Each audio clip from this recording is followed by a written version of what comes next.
अस्सलाम वालेकुम नाज़रीन, शाहिद चौधरी ऑफिशियल के साथ मैं हूं आपका मेजबान अब्दुल्ला तनवीर। नाज़रीन, शाहिद लूट, डाकू या रॉबिन हुड एक ऐसा शख्स जिसे स्टेट तो डाकू डिक्लेयर करती है, लेकिन इलाके लोग उसको अपना मसीहा तस्वुर करते हैं।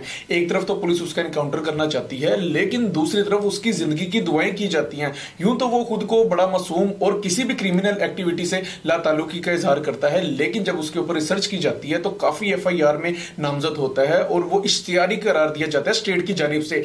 ऐसा करैक्टर जिसको यकीनन आपने भी देखा होगा कि फेसबुक में काफी ज्यादा पजीराई दी जा रही थी कि ये शख्स काफी ज्यादा अच्छा है, लेकिन जब हम इसका बैकग्राउंड देखते हैं तो वहां पे हमें ये चीज नजर आती है कि ये क्रिमिनल रिकॉर्ड याफ्ता और जो हमारे इदारे थे उनके लिए एक मोमा बन चुका था। मैं चाह रहा था कि इस चीज को, इस कंफ्यूजन को दूर किया जाए। क्या वाकई ही वो शख्स काफी अच्छा था या फिर वो क्रिमिनल था लेकिन उसको हाइप दी गई? तो इसी सिलसिले में मैं जानना चाहूंगा हमारे senior crime analyst Shahid Chaudhary साहब से। अस्सलाम वालेकुम सर। वालेकुम सलाम सर, कैसे हैं आप? अल्लाह का शुक्र। अच्छा सर, यकीनन आपको भी ये खबर पहुंची होगी कि शाहिद लून को उसके दोस्त ने मार दिया है, लेकिन फेसबुक पे कहा जा रहा था कि ये शख्स काफी ज्यादा अच्छा था, गरीबों की बहुत ज्यादा मदद किया करता था, इसको काफी मसीहा बना के दिखाया जा रहा है। सर, आप क्या कहना चाहेंगे, ऐसा करैक्टर मतलब किस तरीके से डिफाइन किया जा सकता है? क्या वाकई ये अच्छे लोग होते हैं या फिर इनको बहुत ज्यादा बुरा दिखाया जाता है? अब्दुल्ला, मैं उसको जो है ना एक अच्छा डाकू कहूंगा। उसकी वजह क्या है कि लोग, जाहिर है कि नीचे कमेंट बॉक्स में इतनी दुनिया नीचे उसको जो है कह रही है कि ये बंदा बड़ा शरीफ आदमी था, बड़ा जालिम इसके साथ हुए हैं, बड़ा जुल्म जबर इसके साथ हुआ है, तो कोई ना कोई इसमें रियलिटी जरूर होगी। लेकिन यार, स्टेट इस चीज की इजाजत नहीं देती कि आप अमीरों को लूटें और गरीबों में बांट दें। ये कोई NGO तो नहीं चला रहा था कि इसे ठेका लिया हुआ था कि मैं बड़े बड़े डाके मारूंगा और गरीब परवरी करूंगा। गरीबों के लिए वो शायद एक मसीहा हो, क्योंकि सुनने में ये यार जराए ने हमें कॉलें कर करके बताया कि चोई साहब थोड़ी सी करेक्शन कर रहे हैं, ये बंदा जो है ना नेगेटिव सेंस वाला नहीं था। मैंने इसके प्रोग्राम खोल के देखे हैं और जिस तरह ये प्यार से बातें कर रहा होता था, इसका लबो लहजा डेफिनेटली इसमें ऑफ कोर्स यानी 100% बात है कि इसके लबो लहजे से ये बदमाश नहीं लग रहा था। और ना ही मेरा ख्याल है, मैंने तो जितने प्रोग्राम्स देखे बड़े तहम्मुल के साथ, बड़े अदारों के साथ, बड़े बड़े सरबराहों के साथ जो है ना, बड़े लिफ्ट के जो है ना, बड़े आजाना अंदाज से बात करता था। इन चीजों से अंदाजा होता है कि इसके अंदर जो है ना कोई ना कोई शराफत का उज़र जरूर था। अच्छा सर, एक चीज आपने देखी होगी कि इसको भी वांटेड डिक्लेयर कर दिया गया था, बकायदा इसके ऊपर भी कई रकम रखी गई थी, कई गुना ज्यादा रकम कर दी गई थी, 20 लाख से बढ़ा के।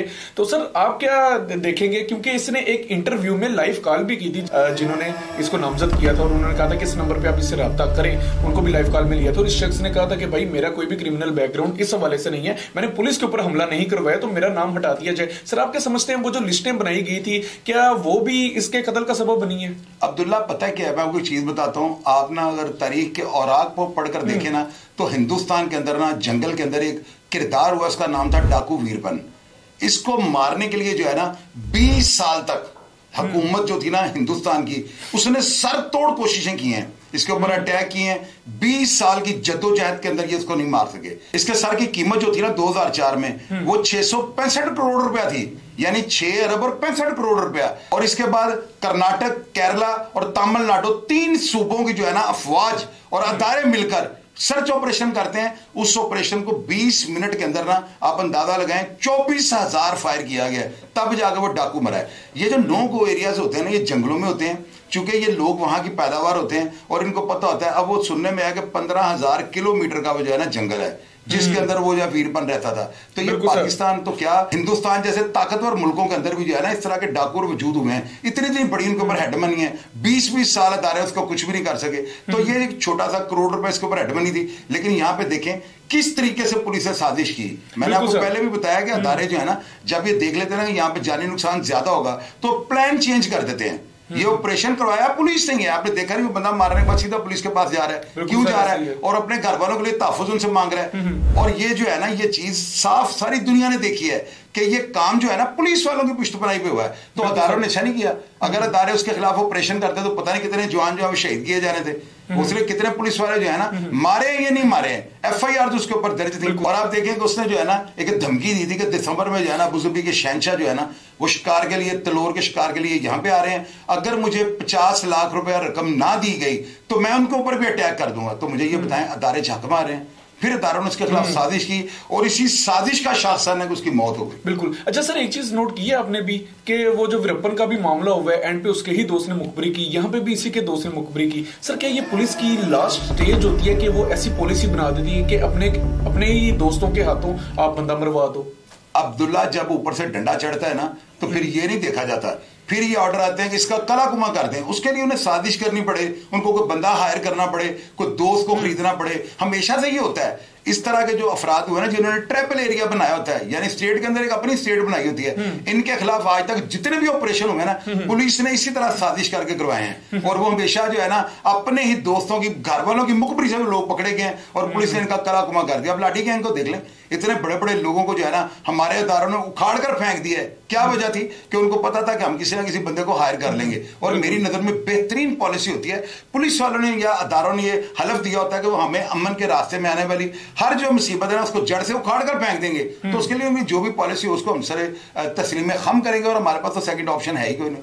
ठीक हो गया। अच्छा सर, एक चीज बताइएगा, ये इसी पॉलिसी को मद्देनजर रखते हुए मैं कहना चाहूंगा, क्योंकि जो आपको पता है इसका जो दोस्त था उमरी लुंड जो था, तो उसको कहा जा रहा था कि कहने में सुनने में आ रहा था कि उसको कहा गया कि आप इसकी मुखबरी करो, आप इसको मारो, हम आपके खिलाफ FIR सारी खत्म कर देंगे और हम आपके जो खानदान होगा उसको तहफ्फुज फराहम करेंगे। सर ये सारी चीजें अगर एक कैरेक्टर करता है तो क्या वाकई पुलिस फिर उसके खानदान का तहफ्फुज करती है और FIR को खत्म कर देती है? आपने अब्दुल्ला शायद ये नहीं नोट किया, ये उमर लुंड जो है ना, जब पुलिस वालों के पास जाता है, जाते ही सेब खाता है और सेब को पानी के साथ धोता है और पुलिस वालों को कहते हैं पानी साफ है।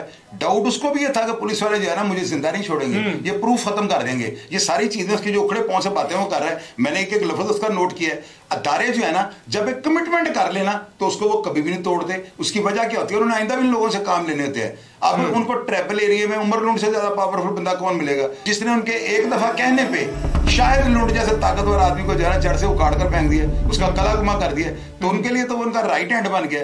तो डेफिनेटली अदारे जब इस तरह के बंदे को हाथ में लेते हैं ना, तो जो भी कमिटमेंट करते हैं उसे पूरा करते हैं, बल्कि उनकी मजबूरी होती है। और मेरा ख्याल है उमर लुंड जो है ना उसको भी जो है ना शायद लुंड के साथी नहीं छोड़ेंगे, क्योंकि जिस तरह लोग उसके साथ मोहब्बत और प्यार का इजहार कर रहे हैं ना, वो इसको मार देंगे। पुलिस को चाहिए कि उसको किसी भी तरीके से जो है महफूज कर लें। यानी कि सर इदारे जो होते हैं वो जुबान को नजरअंदाज नहीं करते। सोशल मीडिया का दौर है, अब अगर उमर लुंड मारा गया तो कल को पुलिस की बात कौन मानेगा? तो ये साजिश जो है ना एक उसी हद तक थी, शायद लुंड की हद तक उसको वो लाजमी रिलीफ देंगे और उनको देना चाहिए, क्योंकि उसने पुलिस के ऊपर से इतना बड़ा जो है ना एक बंदा जो अपने आप को पता नहीं कितना बड़ा ताकत का पारसा समझता था, उसको उड़ाकर रख दिया, मार दिया उसको। तो वो अदारों के कहने में मारा ना। अच्छा सर, अपनी हिम्मत थी कि वो उसको हाथ डाल जाता। बिल्कुल सर। अच्छा सर, शाहिद लुंड के मरने के बाद आप क्या समझते हैं, क्या कच्चे की सूरत हाल बेहतर होगी? अब्दुल्ला, मुझे आप ये बात करिए, कैसा सवाल आपने कर दिया है यार। एक डाकू मरता है, दूसरा आ जाता है, दूसरा मरता है, तीसरा आ जाता है। हाँ ये है कि अब कम से कम जो है ना कोई बंदा इतनी जुर्रत नहीं करेगा कि वो अपनी बदमाशी और गुंडागर्दी को जो है ना फेसबुक या यूट्यूब के ऊपर अपलोड करे। ये शख्स जो है ना एक नया ट्रेंड सेट लाकर आया था। इस बंदे ने क्या किया था? इसने सोशल मीडिया के जरिए जो है ना लोगों का फेम हासिल किया, लोगों से मोहब्बत जो है वो दाद वसूल की, लोगों के साथ जो है ना बड़े से राब्ते किए, लोगों को कॉलें की, और वो कॉलें लाइव इसने दिखाकर जो है ना अपनी ताकत और अपने खौफ को दुनिया में बढ़ाया है। और लोग जो है इसको बड़ा खौफनाक और भयानक समझते थे। उसमें कई बातें नेगेटिव कर गया है, जो कि एक डाकू को जो है इजाजत नहीं है। यार स्टेट के अंदर आपने स्टेट बनाई है, नो गो एरिया बनाया, ट्रैवल एरिया बनाकर बैठे हो, क्या स्टेट आपको छोड़ेगी? ये तो एक बड़ा एक अलमिया था। अगर ये डाकू ना मारा जाता तो मुझे ये बताया हमारे इदारों के ऊपर सवालिया निशान नहीं था। बिल्कुल सर। अच्छा सर, एक चीज तो वाज़ेह नजर आती है अगर हम इसकी तारीख में जाएं कि पुलिस ना इनके सामने सर बेबस ही नजर आई है। एक तरफ तो हमें समझ जाता है कि वसाइल की कमी है, कुछ जुग्राफियाई हदूद ही ऐसी हैं कि वो जो डाकू हैं अगर वो सिंध में कार्रवाई करते हैं पंजाब में आ जाते हैं, पंजाब में कार्रवाई करते सिंध में चले जाते हैं। सर क्यों नहीं ऐसा हो पा रहा कि दोनों सूबे मिलकर एक प्लेटफॉर्म बना लें कि इनको जड़ से उखाड़ दिया जाए? अब्दुल्ला, आप बात बिल्कुल दुरुस्त कर रहे हैं। हिंदुस्तान में कर्नाटक, केरला और इतने बड़े बड़े सूबे जो उन्होंने मिलकर एक डाकू के खिलाफ ऑपरेशन किया, 20 साल तक वो जारी रहा। यार ये जरूरी नहीं होता कि दो देखें, पुलिस यहाँ पे भी है, पुलिस सिंध में भी है, तो क्या वहां की पुलिस ज्यादा जरूरतमंद और यहाँ के जवान जो बुज़दिल है? ये नहीं बात है। बात ही होती है कि भेदी उस जंगल का कौन है। जितनी देर तक वो भेदी आपको नहीं ना मिलेगा तो यार किसका दिल करता है जाकर गोली खाने को? उनके पास लॉन्चर्स होते हैं, उनके पास पता नहीं क्या क्या ऐसे मुखलिक हथियार हैं, ऐसे खतरनाक हथियार हैं कि जो एक फायर के साथ हैं गाड़ियों को उड़ा के रख दें, ग्रेनेड उनके पास हैं। तो ऐसे बंदों के साथ कोई भी बंदा जो है ना उसका टकराना बेहूदगी और पागलपन के ज़िम्मे में आता है। और हमारे अदारे पागल तो नहीं है ना, उन्होंने बड़ा अच्छा किया कि अपने जवानों को बचाया है। अगर मैं दावे से ये बात करता हूं कि पुलिस ऑपरेशन करती तो कई जवान जो है हमारे शहीद कर दिए जाने थे। बिल्कुल सर ये इतना जदीद असला इनको फराहम कर दिया जाता है, पुलिस वहां पे बेबस दिखाई देती है, बल्कि उनकी गाड़ियों को छन्नो छन्नी कर दिया जाता है। सर आप क्या समझ रहे हैं कि स्टेट के जो जवान हैं इतने मतलब फालतू फजूल हैं कि उनको कुछ वेपन्स मिलते नहीं और इनको वेपन्स आ जाते हैं, हालांकि वहां पे पुलिस का पहरा भी होता है। आप क्या समझते हैं कैसे इनको दिया जाता है ये सब कुछ? अब्दुल्ला, यही वो बात है जिसकी वजह से लोगों के दिलों में खौफ डाल देते हैं। आप ये देखें, रॉकेट लॉन्चर जो है उनके वो गोले आगे रख के जो है ना राइफल की पुलिस को दिखा रहे हैं, हथियारों को दिखा रहे हैं, पब्लिक को दिखा रहे हैं। तो क्या ऐसे हथियार इनके हाथ में देखने के बाद कोई बंदा जुर्रत करेगा? फराहम कौन करता है? मतलब फराहम अब्दुल्ला, इनके मुख्तलिफ जराए होते हैं। अब एक जंगल है, आपको उसकी एंटर और एग्जिट का नहीं पता, आपको क्या पता वो बाइक के ऊपर बैठ के किधर से किधर निकल जाते हैं। और ये मेरे सुनने में आया और हमें व्हाट्सएप पे मैसेजेस आए हैं कि लोग ये बता रहे हैं ये असले की बड़ी खेप लेने के लिए जो है ना उमरलुंड के पास जाता है, क्योंकि अभी तक कोई ऐसी एविडेंस पब्लिक के सामने नहीं आई कि मैं भी वो बात कर दूं। लेकिन हमें व्हाट्सएप पे कॉल्स आई हैं, लोगों ने मुझे कहा कि चोई साहब आप ये क्यों नहीं बता रहे हैं कि ये असले की बहुत बड़ी खेप एक जैन उसको लेने के लिए उमरलुंड के पास गया है। उसने बस इनको वहां पे बिठाया, हाथों से रोटियां पका पका के खिलाई, सालन खिलाए, ताकि इनकी तवज्जो जो इस तरफ ना जाए कि मेरे दिल में कोई बात आती है। और इसी चीज का एज लेकर उसने शायद लुंड को जो है ना मार दिया है। अच्छा सर, मेरा लास्ट क्वेश्चन है आपसे, आप एक्सपीरियंस के तौर पर यह बात कीजिएगा, कैसे लगता है आपको कि ये कच्चे की जो सूरत हाल है बेहतर की जा सकती है? क्या कोई एक एडवाइस देना चाहेंगे तो खुदारा आप लाजमी दीजिएगा। अब्दुल्ला, इस जंगल को जो है ना इसके अंदर सड़कें बना देनी चाहिए, इसको पब्लिक के लिए जो है ना जंगल को जो है ना तफरीका बना देना चाहिए, ताकि पब्लिक की वहां पे ट्रेन चले, बच्चे उसमें सैरें करें। जितनी देर तक इस ट्रैवल एरिया को खत्म नहीं ना किया जाएगा, इसके अंदर रोड्स नहीं बनेंगे, पुलिस की इन आउट और एंटर एग्जिट अगर उसको नहीं देखा जाएगा तो ये डाकू जन्म लेते रहेंगे। क्योंकि वो जो एरिया ना कुछ इस तरह से है, पुलिस की आमतौर पे ये बंदे वॉच कर रहे होते हैं दूरबीनों के साथ, इनके पास टेलीस्कोप में होती हैं, ये देख रहे होते हैं। जो इनको कोई ऐसी मूवमेंट नजर आती है ना, ये दरिया के रास्ते दूसरी तरफ चले जाते हैं। अब पुलिस के पास ना इतनी टेक्नोलॉजी है, ना इतनी इंफॉर्मेशन है, ना इतने रास्तों का पता है, ये बंदे वहीं के भेदी हैं। अब ये देखें ना, अफगानिस्तान का बॉर्डर है, उसको आप हमारी फौज पाकिस्तान बड़ी वहां पे जो है ना बड़ी तवज्जो के साथ ड्यूटियां करते हैं, लेकिन वहां पे कई ऐसी खाई हैं जो 200-200, 300-300, 500-500 फुट नीचे हैं, तो वहां पे बंदा जाकर कैसे ध्यान देगा? तो जो लोग वहां के भेदी हैं उनको पता है, वो आराम से दरख्त फलांगते हैं, वो अफगानिस्तान चले जाते हैं। तो ये चीजें क़यामत तक जारी रहनी है, इन चीजों का कोई हल नहीं है। बस अदारों को ये चाहिए कि उस नो गो एरिया को खत्म कर दें, वहां पे सड़कें बन जाएं, उसके अंदर बर्ड्स रख दें, उसको जंगल बना दें, जिस तरह वाइल्ड लाइफ ने जंगल बनाया हुआ है। यहाँ पे छांगे मांगे लोग जाते हैं, गाड़ियों में फिर रहे हैं, शेर खुले फिर रहे हैं, तो इस तरह का उसे कर दे ताकि वहां पर कोई भी इंसान जो है ना पैदल फिरने की या वहां पे डेरा या वहां पे डकैती के लिए कोई माज का बनाने की जरूरत ना करे। जंगली जानवर फिर रहे हो, शेर फिर रहा हो, वहां पे हाथी फिर रहे हो, ऊंट फिर रहे हो, एरिया ना रहे, ताकि नो गो एरिया ना हो। जब तक वो नो गो एरिया रहेगा, ये जो पुल है जिसके ऊपर वो डाकू परली तरफ चले जाए, वहां पे ब्रिज बनाए, वहां पे पुलिस की गाड़ियां जाए, गश्त हो, तो मैं देखूंगा वहां पे डाकू कैसे जन्म लेते हैं। बिल्कुल, जब तक गश्त नहीं बढ़ाया जाएगा और no go area, travel area, उसको खत्म नहीं किया जाएगा, डाकू जन्म लेते रहे। बिल्कुल जी, बिल्कुल व्यूअर्स, ये हमारा आज का प्रोग्राम था।